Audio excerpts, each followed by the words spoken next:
Hello అండి. అందరికీ నమస్కారం. Welcome back to our channel. మన ఆంధ్రప్రదేశ్ రాష్ట్రంలో ఈ రోజు నుంచి విడుదల కాబోయేటువంటి పథకాల లిస్ట్ అయితే వచ్చేసింది.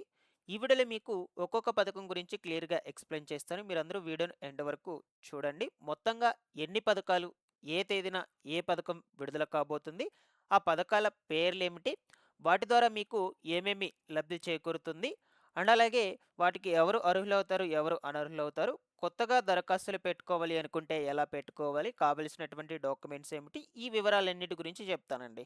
మీరందరూ తప్పకుండా వీడియోనైతే ఎండ్ వరకు చూసేసి, నేను చెప్పేటువంటి విధానం గనుక మీకు నచ్చినట్లయితే లైక్ చేసి అందరికీ కూడా షేర్ చేయకుండా అయితే వెళ్ళొద్దు. ఫస్ట్ టైం గనుక ఎవరైనా ఛానల్‌ని చూడడానికి వచ్చినటువంటి వాళ్ళు ఉన్నట్లయితే, ఛానెల్‌ని సబ్స్క్రైబ్ చేసుకొని పక్కనే ఉన్నటువంటి బెల్ ఐకాన్ క్లిక్ చేసి ఆన్‌లో అయితే పెట్టుకోండి. ఒకసారి టెలిగ్రామ్ ఛానెల్ కూడా విజిట్ చేయండి గాయ్స్. ఎందుకు విజిట్ చేయమంటున్నానంటే పథకాలకు సంబంధించిన ఇన్ఫర్మేషన్ మొట్టమొదటగా టెలిగ్రామ్ ఛానల్ ద్వారానే మీకు అప్డేట్ చేస్తాను. అందులో కూడా జాయిన్ అయితే అవ్వండి. డిస్క్రిప్షన్‌లో అయితే లింక్ పెట్టున్నాను. లేట్ చేయకుండా టాపిక్‌లోకి గనుక వచ్చేసినట్లయితే, మనకు రాష్ట్రంలో ఇవాల్టి రోజు నుంచి పథకాలనేటువంటివి ఏమేమి విడుదల కాబోతున్నాయి, వాటి గురించి వన్ బై వన్ ఈ వీడియోలో డిస్కస్ చేసుకుందాం. మీరు ఎండ్ వరకు చూడండి. సో, మొట్టమొదటిగా మన ఆంధ్రప్రదేశ్ రాష్ట్రంలో కౌశల్యం సర్వేకి సంబంధించిన స్కిల్ టెస్ట్‌లు జరుగుతూ ఉన్నాయన్నమాట. మీకందరికీ తెలిసిన విషయమే. రీసెంట్‌గా ఒక 5 డేస్ పాటు ఈ పరీక్షలనేటువంటివి పెట్టడం జరిగింది. రోజుకి ఇద్దరు చొప్పున మొత్తంగా 5 రోజులకు 10 మంది ఒక గ్రామ వార్డు సచివాలయంకి. సో, అప్పుడు కొంతమంది ఈ యొక్క స్కిల్ టెస్ట్‌లను అటెండ్ చేశారు. కొంతమంది చేయలేదన్నమాట. లైక్ ఎలా అంటే ఈ యొక్క సర్వర్ ఇష్యూస్ వల్ల కావచ్చు, వెబ్‌సైట్స్ అనేటువంటివి సరిగ్గా వర్క్ కాకపోవడం వల్ల, ఇంటర్నెట్ ఇష్యూస్ వల్ల సెషన్స్ అనేటువంటివి క్లోజ్ అయిపోయాయన్నమాట వాళ్ళకి. రాస్తూ ఉన్న మధ్యలోనే. అటువంటి వాళ్ళందరికీ మళ్ళా రీషెడ్యూల్స్ కూడా చేస్తూ ఉన్నారు. సో, వాటికి సంబంధించిన ఒక ముఖ్యమైన అప్డేట్ అయితే వచ్చిందండి. సో, ఈరోజే ఈ యొక్క కౌశల్యం సర్వేకు సంబంధించినటువంటి చివరి తేదీ అన్నమాట. మీకు గనుక రీషెడ్యూల్ మెసేజెస్ అనేటువంటివి ఇంకా గనుక రాకుండా ఉన్నట్లయితే, తప్పకుండా ఒకసారి గ్రామ వార్డు సచివాలయంకి వెళ్లి, అక్కడ అధికారులనైతే కలవండి. ఓకేనా? డిజిటల్ అసిస్టెంట్ అధికారి అయితే ఉంటారో, ఆ అధికారినైతే కలిసి ఒకసారి చెక్ చేపిచ్చుకోండి. వాళ్ళ దగ్గర లిస్ట్ అయితే ఉంటుంది. ఆ లిస్ట్‌లో రీషెడ్యూల్ అయ్యిందా లేదా? మీ నేమ్ వచ్చిందా లేదా? అనని ఒకసారి చెకౌట్ చేసుకోండి. లేదు మీకు మెసేజెస్ వచ్చుంటే నో ప్రాబ్లమ్. రీషెడ్యూల్‌కి అయినట్లు సో, సేమ్ మొన్న ఫస్ట్ టైమ్ ఎట్లా వచ్చాయో అదే విధంగా వచ్చుంటాయి కదా మెసేజెస్. ఆ విధంగా వచ్చుంటే నో ప్రాబ్లమ్. మీరు ఆ టైంకి వెళ్లి ఈ పరీక్షలు అనేటువంటివి రాసుకోవచ్చు. బట్ ఈరోజే అని చెప్తున్నాను మీకు. ఆహ్, మెసేజెస్ వచ్చి మీరు మిస్ చేసుకుంటే దానికి ఎవరేం చేయలేరు అటెండ్ కాకుండా. ఇంకా రాకుండా ఉంటే మీకు చెప్తున్నాను, ఒకసారి గ్రామ వార్డ్ సచివాలయంకి వెళ్ళండి. ఈరోజే లాస్ట్ డేట్ అని మనకు అప్డేట్ అయితే రావడం జరిగింది. మీ పేరు, మొబైల్ నంబరు, దాని తర్వాత సచివాలయం ద్వారా టైం అనేది చెక్ చేసుకోండి వెళ్లి. మీకు ఎన్ని గంటలకి షెడ్యూల్ అయిందా అనే విషయం గురించి. ఇదొక ముఖ్యమైన అప్డేట్ అండి. ఇప్పుడే వచ్చిందిది. ఫస్ట్ టైం మన ఛానల్ నుంచి అయితే చెప్తూ ఉన్నాను కౌశల్యం సర్వేకి సంబంధించి. ఇక రిమైనింగ్ వాళ్ళకు వస్తుందా లేదా అంటే వస్తుందండి. సెకండ్ బ్యాచ్ స్టార్ట్ చేసినప్పుడు ప్రతి ఒక్కరికి కూడా మళ్ళా ఈ మెసేజెస్ అనేటువంటివి పంపిస్తారు. మళ్ళా మీరు ఎగ్జామ్స్ అనేటువంటి వాటికి అటెండ్ చేయొచ్చు. వీటికి సంబంధించిన సిలబస్ ఏంటి? ఎగ్జామ్ పేపర్‌లో ఏమడుగుతూ ఉన్నారు, ఆన్‌లైన్ ఎగ్జామ్ పేపర్‌లో ఎలా ప్రిపేర్ అవ్వాలి అనే వివరాల గురించి ఆల్రెడీ మన ఛానెల్‌లో అప్‌లోడ్ చేస్తున్నాను. మీకు కావాలనుకుంటే ఒకసారి కామెంట్ సెక్షన్‌లో కామెంట్ పెట్టయితే తెలియచేయండి. సెపరేట్‌గా లేటెస్ట్ సిలబస్ ఏంటి, రీసెంట్‌గా వచ్చినటువంటి పేపర్స్‌లో ఏమేమి అడిగారు, ఓకేనా? ఈ కమ్యూనికేషన్ టెస్ట్‌లో ఏమేమి అడుగుతూ ఉన్నారు, ఈ వివరాలన్నిటి గురించి మీకు సెపరేట్‌గా వీడియో చేయడానికి ప్రయత్నం అయితే చేస్తాను. మీరు కామెంట్‌లో అడిగేదాన్ని బట్టి. ఫైనల్‌గా అందరికీ వస్తాయండి. మీరు వెయిట్ చేయండి. కొంచెం టైం అయితే పడుతుంది. మాకు రాలేదని అయితే చాలామంది అడుగుతూ ఉన్నారు. ఓకేనా? సో, ఇది కౌశల్యం సర్వేకి సంబంధించినటువంటి ముఖ్యమైన అప్డేట్ అనమాట. నెక్స్ట్ ఇకపోతే ఈ నెల 14వ తారీఖున మనకు ప్రధానమంత్రి ఆవాస్ యోజన గ్రామీణ పథకం కింద ఇల్లు కట్టుకోవడానికి రూ. 2,50,000 దరఖాస్తులు చేసుకోవడానికి లాస్ట్ డేట్ అయితే ఇచ్చున్నారండి. సో, ఆల్రెడీ ఇది ఎప్పుడో కంప్లీట్ అవ్వాల్సింది. ఈ యొక్క ప్రధానమంత్రి ఆవాస్ యోజన గ్రామీణ అనే పథకానికి సంబంధించిన రిజిస్ట్రేషన్స్ ఎప్పుడో కంప్లీట్ అవ్వాల్సింది. ఈ నెల 5వ తారీఖునే. బట్ దాన్ని మనకు కొంచెం కొంచెంగా ఎక్స్‌టెండ్ చేసుకుంటూ వెళ్తూ ఉన్నారు. ఎందుకంటే ఇంకా చాలా వరకు అప్లై చేసుకోలేదు. నిన్న మన టెలిగ్రామ్ ఛానెల్‌లో పోల్ పెట్టానండి. ఈ పీఎంఏవై గ్రామీణ పథకం కింద ఎవరైనా రిజిస్ట్రేషన్ చేసుకున్నారా లేదా అని పెడితే సో, ఒక 40% మాత్రమే అప్లై చేసుకున్నామని పెట్టున్నారు. రిమైనింగ్ 60% వరకు దరఖాస్తులు చేసుకోవాలనేది అన్నారండి. సో, అందువల్ల మనకు డేట్స్ అనేటువంటివి ఇలాగే ఎక్స్‌టెండ్ చేసుకుంటూ వెళ్తూ ఉన్నారు. సో, మనకు యాక్చువల్‌గా దీని డేట్ అనేది ఈ నెల మళ్ళా కూడా 14వ తారీఖు వరకైతే పొడిగించారు. సో, మీరు ఇంకా ఎవరైనా చేసుకోకుండా ఉన్నట్లయితే తప్పకుండా ఈ ప్రధానమంత్రి ఆవాస్ యోజన గ్రామీణ్ పథకంకి అప్లై చేసుకోండి.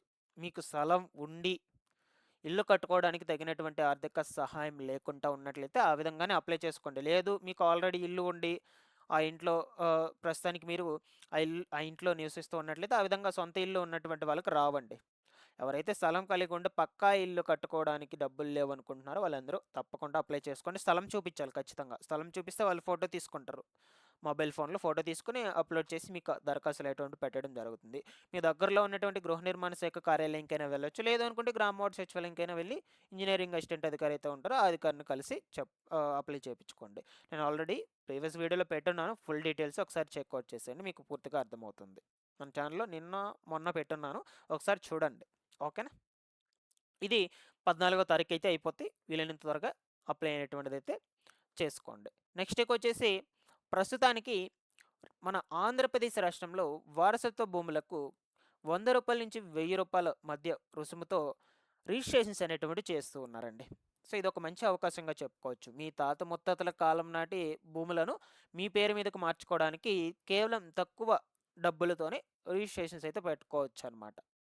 సో, ఆ విధంగా ఎవరైనా ఉన్నట్లయితే తప్పకుండా వెళ్ళి రిజిస్ట్రేషన్స్ అయితే చేసుకోండి. గ్రామ వార్డ్ సచివాలయాల్లో జరుగుతూ ఉన్నాయి. నిన్న చాలామంది కామెంట్స్‌లో అడిగారు. నేను ఆల్రెడీ వీడియో చేసి పెట్టున్నాను దీని మీద.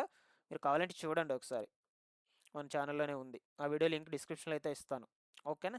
సో, పూర్తి డీటెయిల్స్ అయితే చెప్పున్నాను. ఎలా దరఖాస్తులు చేసుకోవాలి, ఏమేమి డాక్యుమెంట్స్ కావాలి, ఎక్కడికి వెళ్ళాలి, ఈ వివరాలన్నిటి గురించి కూడా చెప్పున్నాను. మీరు ఎక్కడికి వెళ్ళాలంటే సబ్ రిజిస్టర్ కార్యాలయం దగ్గరికి వెళ్ళి అక్కడ రిజిస్ట్రేషన్స్ అయితే పెట్టుకోవాలి. గ్రామ వార్డ్ సచివాలయంలో చేయడం లేదనమాట. ఇది బాగా గుర్తుపెట్టుకోండి. ఓకేనా? తెలియనటువంటి వాళ్ళందరికీ కూడా ఇన్ఫర్మేషన్‌ని షేర్ చేయండి. నేను ఫుల్ వీడియో పెట్టున్నాను. ఒకసారి చూడండి. ఇందులో ఏమైనా డౌట్స్ ఉన్నా కూడా కామెంట్ సెక్షన్‌లో అడగండి గైస్. నెక్స్ట్ ఇకొచ్చేసి మనకు రాష్ట్రంలో స్మార్ట్ రేషన్ కార్డ్స్ అనేటువంటివి ఇంకా ఎవరైనా తీసుకోకుండా ఉన్నారా? సో, అటువంటి వాళ్ళందరూ కూడా జాగ్రత్తగా ఈ అప్డేట్‌ని గమనించండి. చాలామంది వరకు తీసుకున్నారు. అధికారులు పంపిణీ చేసేసారనమాట. వచ్చిన వాళ్ళకి వచ్చినటువంటివి మొత్తం కూడా పంపిణీ చేసేసారు. ఆల్మోస్ట్ ఇప్పుడు ప్రెజెంట్ అందరి దగ్గర నాకు తెలిసి ఈ స్మార్ట్ రేషన్ కార్డ్సే ఉన్నాయి. రీసెంట్‌గా ఎవరైనా దరఖాస్తులు చేసుకుంటే అటువంటి వాళ్ళు బట్ ఇంకా తీసుకునేటువంటి వాళ్ళు ఎవరైనా ఉన్నట్లయితే కొంచెం జాగ్రత్తగా అబ్జర్వ్ చేయండి. ఈ నెల 15వ తేదీ వరకు మాత్రమే అవకాశం అయితే ఇచ్చారు.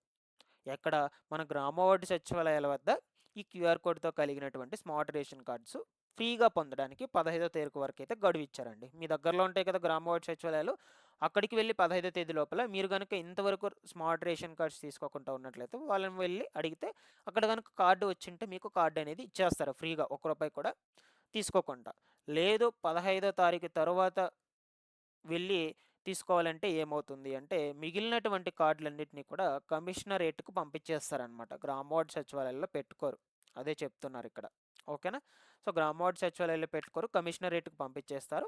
ఆ తర్వాత కార్డు కావాలి అనుకుంటే సచివాలయాల్లో రూ. 200 ఫీజు చెల్లించి పూర్తి అడ్రస్‌తో అప్లై చేసుకుంటే కార్డు నేరుగా మీ ఇంటి దగ్గరికి పంపబడుతుంది. సో, ఈ రూ. 200 ఖర్చు పెట్టేదానికి బదులుగా మనకు ఇంకా ఒక 3 డేస్ టైం అయితే ఉంది. ఈ 3 డేస్ లోపల మీరే గ్రామ వార్డు సచివాలయాలకు వెళ్ళి తెచ్చుకునేసేయండి. ఫ్రీగా కార్డ్స్ అనేటువంటివి ఇచ్చేస్తారనమాట. ఎవరు కూడా ఆందోళన చెందొద్దు. మీ కార్డ్స్ ఎక్కడికి పోవు. 15వ తేదీ తర్వాత కూడా తీసుకోవచ్చు. బట్ రూ. 200 ఫీజుతో తీసుకోవాల్సయితే ఉంటుంది. ఓకేనా? సో, ఇది ఇంకొకటిగా చెప్పుకోవచ్చనమాట. ఈ అప్డేట్ కూడా ముఖ్యమైన అప్డేటే. ఓకేనా? నెక్స్టు మనకు ఈ నెల 26వ తారీఖు నుంచి 60 ఏళ్లు పైబడినటువంటి వృద్ధులకు ఉచిత రేషన్ పంపిణీ అయితే జరుగుతుందండి. అది కూడా డోర్ డెలివరీ రేషన్ పంపిణీ. మీరెవరు కూడా రేషన్ షాప్స్‌కి వెళ్లి తీసుకోవాల్సిన అవసరం లేదు. ఇది ప్రభుత్వం తీసుకొచ్చినటువంటి రూల్ అనమాట. ఇక రిమైనింగ్ 60 బిలో ఉన్నటువంటి వాళ్ళందరూ కూడా తప్పకుండా ఈ రేషన్ డీలర్స్ దగ్గరికి వెళ్లి తెచ్చుకోవాల్సిందే. రేషన్ షాప్స్ దగ్గరికి. కేవలం 60 ఏళ్ళు పైబడినటువంటి వృద్ధులు ఎవరైతే ఉన్నారో అంటే వాళ్ళు వెళ్లి తెచ్చుకోలేరు కాబట్టి ప్రభుత్వము వీళ్ళ కోసం ప్రత్యేకంగా ఈ కొత్త విధానాన్ని తీసుకురావడం జరిగింది. ఇదొక అప్డేట్‌గా చెప్పుకోవచ్చును. ఫ్రీ రేషన్ అనేది ఈ నెలాఖరు వరకు ఇస్తారండి. 26-31 వరకు. రిమైనింగ్ వాళ్ళకు జనవరి 1 నుంచి మనకు సంక్రాంతి పండుగ కానుకలు కూడా ఇచ్చేందుకు ఛాన్స్ అయితే ఉండొచ్చు. బట్ ఇంకా టైం ఉంది కాబట్టి నేను అప్పుడు కూడా చెప్తాను. No problem. నెక్స్ట్ ప్రతి నెల పంపిణీ చేసే విధంగానే జాన్వరి నెలకు సంబంధించి కూడా పెన్షన్ల పంపిణీ అయితే జరుగుతుందండి. పెన్షన్లు వచ్చేసి మాక్సిమం అర్హులైనటువంటి వాళ్ళకే ఇస్తున్నారు. ఓకేనా? సో, నేను మళ్ళా కూడా సెపరేట్ వీడియో చేస్తాను. ఇంకా టైం ఉంది కాబట్టి చాలా మార్పులే జరుగుతాయి. ప్రతి నెల కూడా మార్పులైతే అవుతూ ఉన్నాయి. అందుకోసం సెపరేట్‌గా వీడియో అయితే చేస్తాను. ఓకేనా? Thanks for watching this one. ఇప్పటికే వీడియో అయితే కొంచెం లెంతీ అయింది.